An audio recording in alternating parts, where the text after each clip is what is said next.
Okey, bertemu kembali. Okey, kita lihat wheel ya dari segi speknya. Okey, ini alloy. Okey, ini handle biasa ya, getah biasa. Star Trek. Okey, ini plastik ya, plastik.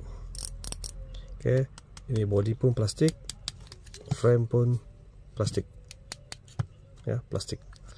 Cover pun plastik. Okey, ini pun plastik. Okey, knob tak ada clicker. Okey, tak ada clicker. Okey, Star Trek ada clicker. Okey, drag ada clicker. Okey, ada bunyi ya.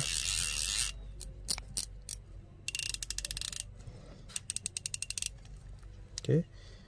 Dan kita bila kita pusing ya, ini untuk adjust ya.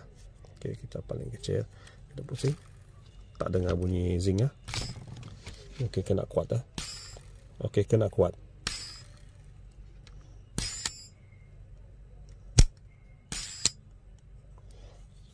Okey, tak seperti sisir ya. Sisir memang ada. Okey, kena kuat.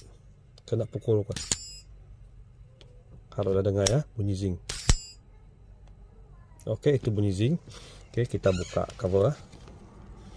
Okey, kita pendekkan berapa yang pendek video ni ya.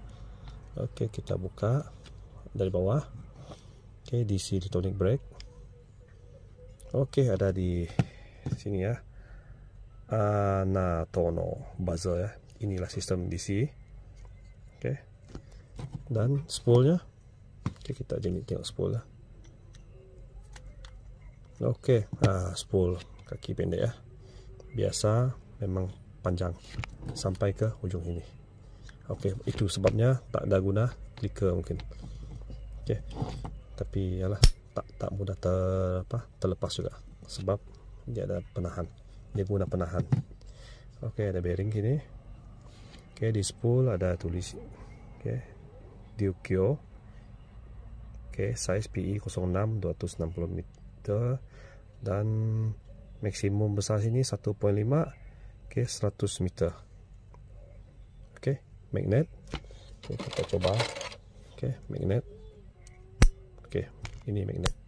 Memang kuatlah, power lah magnet. Okey, bahagian dalam.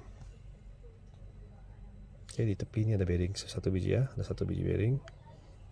Okey, di sini tak pastilah. Okey.